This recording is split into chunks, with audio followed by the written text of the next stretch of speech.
If you're getting ready to prune in your yard, the first thing you want to think about is why you're pruning. Make sure you're doing it for the right reason. Usually it's to control size or improve the structure of a plant. If you're finding that you have to get out there and control the size of your shrub multiple times in a year, you may want to think about picking a different plant that fits that space a little bit better.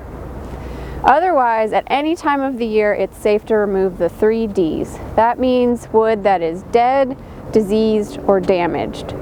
Dead wood is usually dry and brittle, so you can tell it's different from the living growth, which usually has a green color inside the wood and is a little bit more flexible.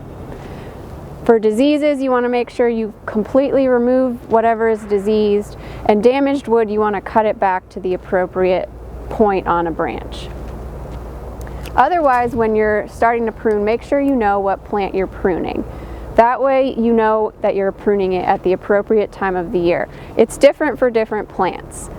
Plants that bloom early in the spring usually set their buds on old wood that is formed usually in the fall. So if you prune those over the winter, you end up removing their flower buds.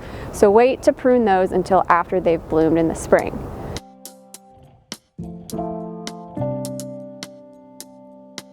Plants that bloom later in the year will bloom on new growth, and they are safe to prune in the winter in general.